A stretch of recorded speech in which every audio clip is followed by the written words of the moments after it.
welcome to Rathods Highs Academy. Today in this session we are going to see current affairs of 8th March 2025. So first of all, I wish you a very happy International Women's Day for all of you. So now let us see the important articles which are present in our newspaper. So let us see the first title, guys. So see the title of article. Joint Action Committee on Delimitation, Stalin tells CMs. So the keyword here is JAC, Joint Action Committee. And next keyword here is delimitation. So let me write those keywords. First one is JAC, second one is delimitation. So from which subjects you can see these keywords.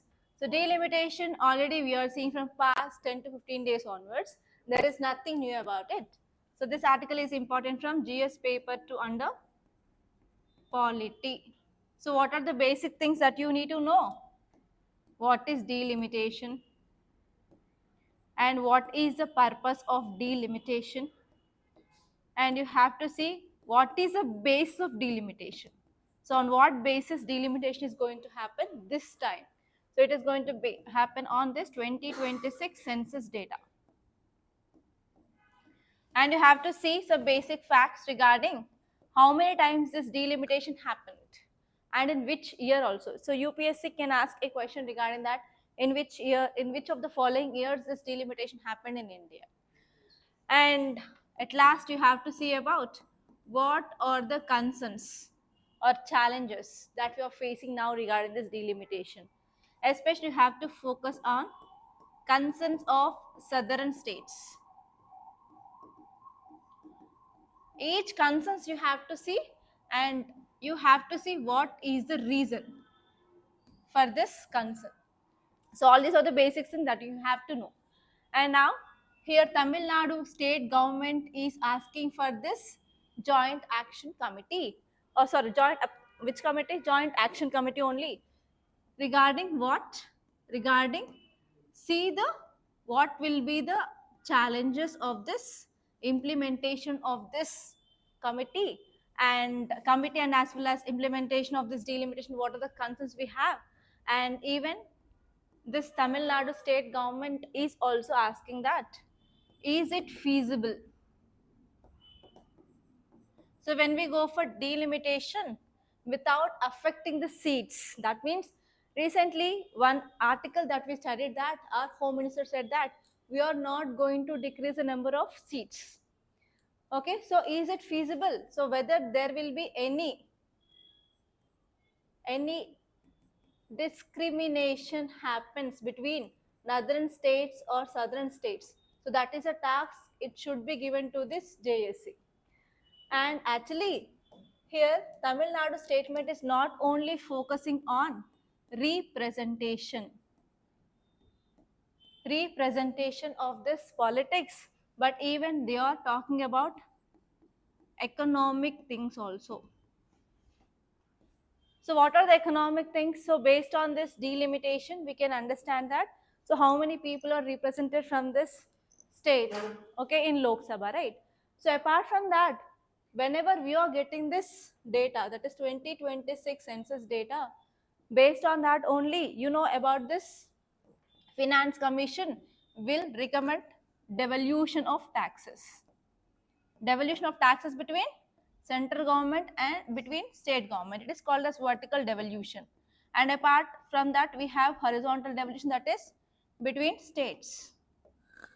So whether this center to state, that is vertical devolution, is going to be affected by this data or not. So this is also the second thing they are focusing on this article. Okay, so here you have to see about what is this joint action committee and when, in which circumstances it will be appointed, and you have to see who will be the members of this thing also, and you have to see even roles and responsibilities of this kind of committees. Okay, so if you see in parliament, we will be having parliamentary committees, right?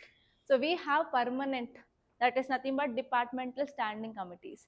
Apart from that, if there is any time which is required, or if there is any situation, in that situation they will be making some temporary committees, right? They are called as ad hoc committees. So you have to see whether this is ad hoc committee or standing committee. So all these things that you have to see. So which are there in your Polity Lakshmikant book. Okay, so all these things that you have to know, guys. And now let us see this article. Tamil Nadu Chief Minister called for formation of this joint action committee. For what? To address concerns around this delimitation process. Delimitation is nothing but drawing the boundaries. Based on that boundaries, they will be saying population. According to that, the representatives will be there for Lok Sabha and as well as Legislative Assembly both. So regarding this delimitation process, so what are the problems we are having? So earlier we went for delimitation year 2001. So after that, it is like 25 years after we get this once 2026 census data, again we are going for delimitation. So obviously there will be some concerns. Why the concerns will happen? Because especially if you compare northern states and as well as southern states. So which are developed states? Southern states will be developed compared to that of this northern states. So where the population is high in this area compared to this area, right? That means number of seats under this boundary, who will be getting advantage? North will be getting advantage over the south. And even based on the population, what is happening? They will be also getting less amount of funds from central government. So here these states, now they are arguing that the participation of these states and what are the measures taken by the state governments, especially focusing on improved education, improved literacy, and as well as decreasing of TFR. So now these states are saying that we are taking a lot of steps for improvement in our states. So because of this, we are now paying cost. So that is one argument which is made by the southern states now. So we are not getting any incentives, we are getting disincentives for the steps already taken by the southern states. So this is the one cause of concern which mainly said, and this is the concern through which they want to appoint this joint action committee to review what will be the challenges, what will be, whether it is feasible or not, everything. So the first point you have to see here is Tamil Nadu government government's call for action for appointment of this joint action committee so that they can understand constitutional framework regarding how this state representation will be there in this Lok Sabha. And next one is this joint action committee will also analyze how this delimitation that could infringe upon the rights of states under constitution. And they're also raising some questions about equality and fairness in representation. That means if you're having northern states and southern states, so from these two sides, so there should be equal representation. If there is no equal representation, means there will be the dominance of this north happens, so that the southern states problem will not be addressed. And as you all know that whenever we are going from one state to another state, the problems will be varying, and even there will be a lot of disparity between the states. So if there is no fair and equity, then what happens? The problems of the south will be left unaddressed. So this is the thing which mainly stressed in this article. And next one is, yes, there will be some political implications of this delimitation, because actually you know that it is based on population. So they are taking lot of steps for controlling or check of this population. So they are saying that yes, we are taking steps for controlling of population, for that we are getting penalized. That means we are getting disincentives. And next one here is, yes, because of this 2026 census also there will be some impact, because at the last census we made in 2011, and now 2021 census had been delayed because of COVID-19, and we are going to get in this 2026. Okay, so because of this also there will be impact on population growth. So population growth will be obviously less in southern states compared to that of northern states, so they will lose their representation. So this is one concern. And next one is, they are saying that not only just it is about representation in politics, but even it will directly affect resource allocation and policy focus. They will not get as much they expected from this tax devolution from center to state. So this is also one cause of concern that will be obviously affecting the development and as well as to meet their needs of their people. So these are things which mainly said. And let us see the next article.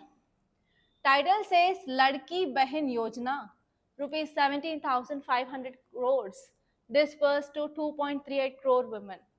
So actually this is the scheme of Maharashtra state government. Okay, if you are getting any scheme in news, not only central government scheme, if there are other state schemes also there in news, at least in the headlines, try to make a note so that whenever you are writing any answer regarding so and schemes or governance or women empowerment or farmers issue or anything, so you can quote a relevant example from that state also. Okay, so in this way you can use this. So now let us see this in new, what is there here. So actually Maharashtra government disbursed 17,500 crore rupees for 2.38 crore women under this Ladki Behin Yojana. Okay, so what is the scheme? So this scheme is also called as Mukhyamantri Majhi Ladki Behin Yojana, and it is commonly referred as this Ladki Behin Yojana, and it is a key welfare program of women in state of Maharashtra, and they started in year 2024.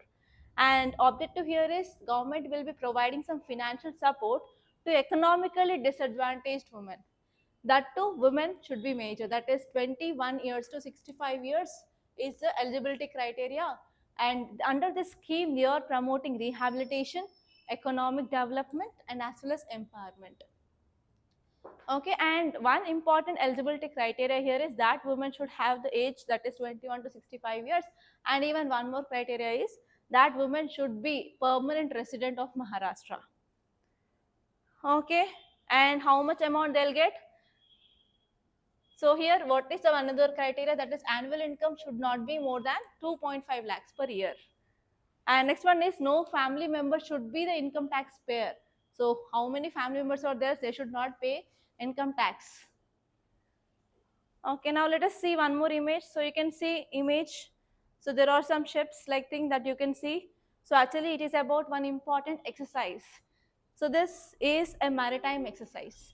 So whenever you are seeing any exercise in news, obviously it is very important. So earlier class also I said how to make the notes of exercise. Okay, once again I'll explain that. Keep a separate page in your current affairs notes at last and write the name of exercise, and you have to see whether it is maritime or whether it is air force or whether it is army exercise, and you have to see between which countries, and you have to see location where it had happened, and you have to see important features. So you may get question regarding name, whether it is army or navy or air force, and one is with countries, between which and which countries, whether it is a multilateral or whether it is a bilateral. If it is bilateral, between which and which country it happened. So these three are very important, and you can expect questions from this area for sure. And now let us see some details. So this exercise is called as TROPEX exercise, and it is India's naval exercise, and this will be done biennial. That means once in every 2 years this exercise will be done, and it is a maritime exercise. And this exercise is very, very special because there will be participation of Army, Air Force, and as well as Coast Guard. And the important objective of this exercise is to improve or to showcase our Indian Navy's war fighting skills, and also to ensure an integrated response to conventional things so that we can easily counter China's expansionist policy in this Indo-Pacific region. And this one is there will be different phases like harbor phase, sea phase, so that they will be featuring some combat operations, cyber electronic warfare, etc. So these are some important features. And now let us see the next article. Title says government places emphasis on bilateral trade talks, not reciprocal tariff by US. So this issue is going on from last 2 weeks. Yesterday also we discussed in detail. So what we discussed in yesterday's class, US said that whatever the tax imposed by China and India on US goods, it is higher. It is higher than what US is imposing on them.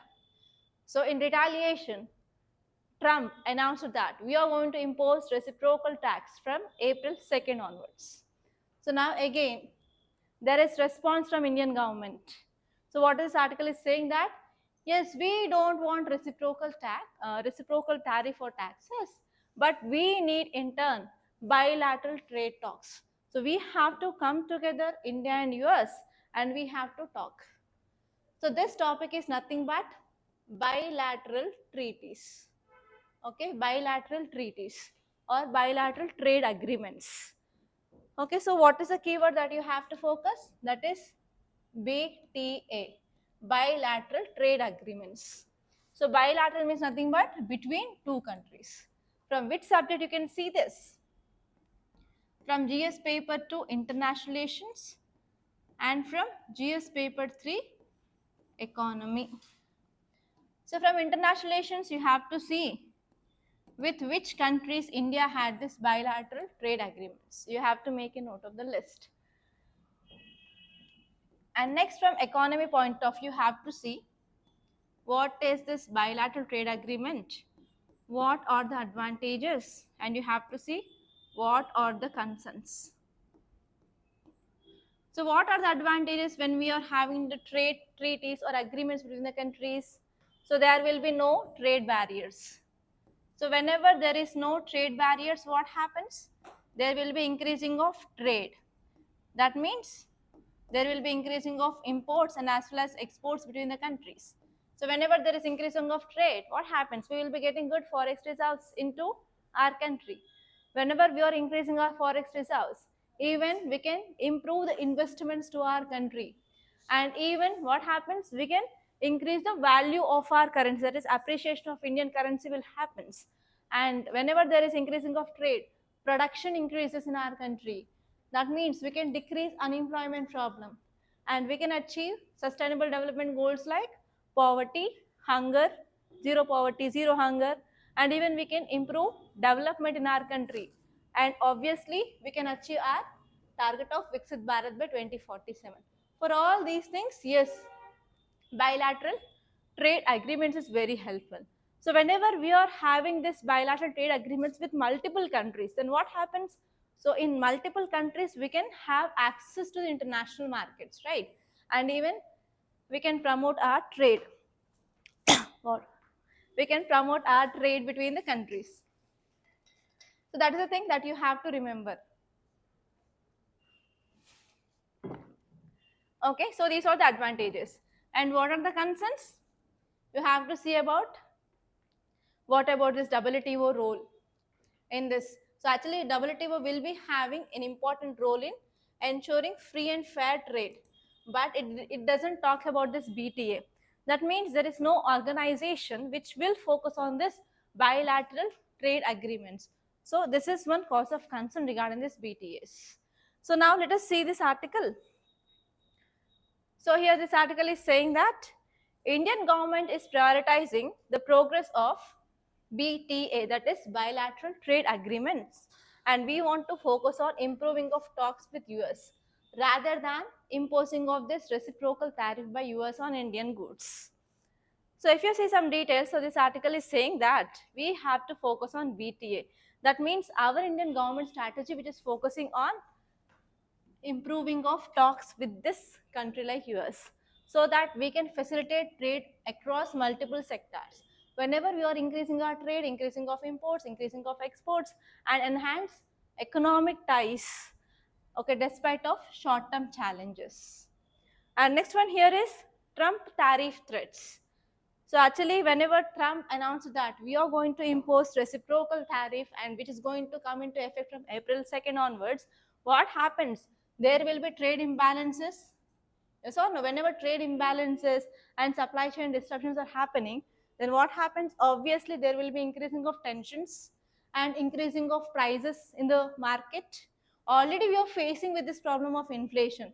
If again reciprocal tariff, everything means again our economy will be getting into instability, our foreign exchange will be getting depleted, and even we are having the problem of depreciation of Indian rupee. Again that problem will be escalated. And next one here is, what is the timeline for agreement? So the commitment for this first tranche of bilateral trade agreement is by September 25. And we are creating a clear timeline for the expectations of this going to be happen, so that we can stabilize the trade relations with this US.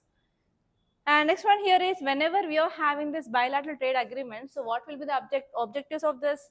We have to increase our market access, and we have to deepen our supply chain integration, and also we can focus on global supply chains as well, so that we can particularly address the complexities in this post-COVID world. And what is this agreement? It is nothing but between two countries. They will be setting certain terms and conditions about the trade, about the investments, etc. Okay. And even these bilateral agreements, they are part of international investment agreements under this UNCTAD, but there is no certain organization which will be deals with issues regarding this BTAs. So what are the significance? The first one is, as I said, increasing of investor confidence, and as well as we can also attract more investments in the form of FDI and FII. And next one here is, economic growth obviously happens, and even we will be having certain protection to the investors because they signed this BTA. Okay. And let us see another article. Diversify now. India needs to expand its trading base to overcome global headwinds. So this article is talking about one important index, that is PMI, Purchasing Managers Index. So actually this article is saying that in month of February, there is sharp rising of PMI in India, and it is 59. So what you have expected to know is, first you have to know what is this PMI. And actually it is a survey based index. That means they will be surveying this people who will sell the goods, and based on that they will be giving ranking number. This number is 0 to 100. So optimal number they will take is 50. If the number is less than 50, we can say that market is down, there is no demand for the goods. If it is more, means yes, market is good and there is a good demand from the consumers. So these are the things that you have to know. And this PMI is given separately for manufacturing sector and service sector. So overall in this month of February, they found that PMI is 59. That means we can understand that yes, investors and policymakers, they can have somewhat relief because economy is going at a good pace. Okay, so this article is saying that yes, even though PMI is high, even though there is demand in our economy, so there are some risks which are remain. So what are the economic risks we have? One is from Trump, tariffs. And second one here is because of AI. Because of AI, there is also a risk of increasing of unemployment. This is a second threat. Okay, so those two are which are given here. And next one is rapid technological transformation, increasing of global protectionism, and potential US recession. So these are the three important challenges we have. Please make a note. The first one is rapid technological transformation, that is because of using of AI and machine learning, there is increased unemployment. And next one is global protectionism, that means every countries are protecting their domestic industries like Trump. And even yes, there is a potential of US recession soon. Okay, so because of this, yes, we have to take certain steps so that our economy will not be getting affected. Okay, so that is the thing which mainly said here. And next article, it is also very important. Himalayan tragedy. So Himalayas, how they were formed. Whenever this Indo-Australian plate moved towards north, whenever it hit this Eurasian plate, whatever the sediments in this sea called as Tethys, that has been uplifted and formed as Himalayas. So this movement not happened at a one go. So Indo-Australian plate touched this Eurasian plate 4 times. So because of this, you can see different types of Himalayas. First, Trans-Himalayas, they are very high. And next, Greater Himalayas, they are continuous. And next one is Lesser Himalayas. And last one is Sivaliks or Outer Himalayas. Okay, that means this region is tectonically very active. That means whether it is stable or unstable, this region is very unstable. So because of this, mostly you can see landslides, landslides, avalanches, which happens in this region. So why this is in news? Because of the recent avalanche. And we discussed that from our geography, what is avalanche, what are the types of avalanches, and what are the causes of avalanches. But this article is saying that this region is tectonically very unstable. So if you want to go for any construction, so who will do construction across this Himalayas? Himalayas is having border with India and as well as China. So whenever we are having international border, so we have one organization called as BRO. That is nothing but Broader Road Organization will be developing infrastructure across this international borders. So in the same way, actually, this Border Road Organization went for construction in this area, and suddenly avalanche happened and people died. So this article is saying that, yes, you know, already Himalayas are tectonically very active and it will cause this disaster. But why you people are going for development in this region? And recently, there is one report that melting of glacier is happening at a very faster pace, and there is increasing of glacier lakes in this region that will also leads to glacier lake outburst flood. So in 2023, there was a glacial lake outburst flood, which led to the destruction of even one important dam also, hydropower dam. So this article is saying that whatever the avalanches or whatever the landslides, what are this glacial lake outburst floods which are going to happen in this Himalayas, to some extent we can predict that. So we have to take proper steps so that we can minimize the risk of loss of life and as well as loss of property. Okay, so that is the thing which mainly said. So if you want to take steps, we have to use traditional knowledge or traditional wisdom, so that already people who are present in that region, that is communities who are living in that area, they can expect what is going to happen. So what are the changes that they are facing? So they will have historical experience which are being prone to disasters. So what are the practices they are doing, traditional practices, we can use them so that we can save the resident villagers. That is the thing which mainly said. And apart from that, we need to develop improved roads for civil and military access. And next one is we have to limit the number of people who are working in that area, so that if there is any disaster, so that we can at least minimize the loss of life. Okay, so that thing which mainly said here. Okay, let us see the next article. So today is International Women's Day. So in this editorial page, two editorials are about Women's Day or women's potential. So let us see them together. So actually this article is talking about public spaces. So actually this article is talking about one important report, that is Women, Peace and Security Index 2023. So please write that report. Women, Peace and Security Index 2023. So if you see the ranking of India, out of 177, India is ranking 128. That is bad rank, not good rank. That means there is no proper safety for women in public spaces.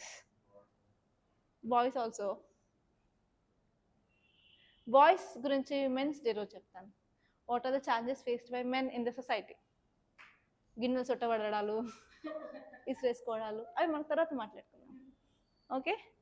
So here the first point here is statistical representation. So National Family Health Survey 4 reveals that only 54% of women, they can visit market alone. That means we got independence in 1947, but we are in this 2025. But even though there are a lot of barriers to independence and mobility of women in India. Why? Because of societal norms. Because of that only they are restricting women's freedom and autonomy of women and limiting their participation in our public life. And next one here is public spaces are very crucial for cultivating social and political identities. So in this public spaces also, women are facing lot of issues. And next one here is women's engagement with public space is often limited to functional purpose. For example, if they want to do for work or if they want to do anything, then only they will be going outside. And especially this article is saying that we need to plan certain area which should prioritize women experience and which should encourage women's safety. And this one here is when we want to ensure a gender equal society, there the gender violence should be less. So we have to focus on gender violence less societies. And this one is we have to design public spaces such that so it should be equipped clearly, like they have to address the issues of women. For example, if there is any emergency for a woman, they should call for a single digit, so that directly that should give the information to their family members or the security forces, so that they can reach within minutes in that area. Or else there should be some technology, like we are wearing, so normally we have wearables like electronic devices like watches, etc. So recently one case study I studied in Australia that said that whenever for example one person is wearing some electronic device, okay, that is watch, and he met with an accident, within seconds the information went to their family members and nearby ambulance also. So in the same way, for women, if they are in the danger, so automatically the sensor should identify based on their BP, based on the things, and directly they have to inform to the nearby security forces. So if you are creating that, obviously we can improve the safety for women. And even we have to create a favorable environment in workspace also. Wherever they're working, they're also having the sexual harassment, everything. So that should be also made comfortable, so that we can obviously increase the participation of women, and that will lead to sustainable development and as well as achieving of 5 trillion economy by what is the year? 2030 or 2040 or 2050. Economy of India. And even for achieving this Viksit Bharat and everything, yes, we need to provide this women's safety public spaces for sure. Okay, so this is about this thing. So these are the important topics that appeared in our today's Hindu newspaper. By this I'm concluding. Thank you so much guys for watching, and please do like this class for sure and subscribe to Rathods Science Academy. Don't forget.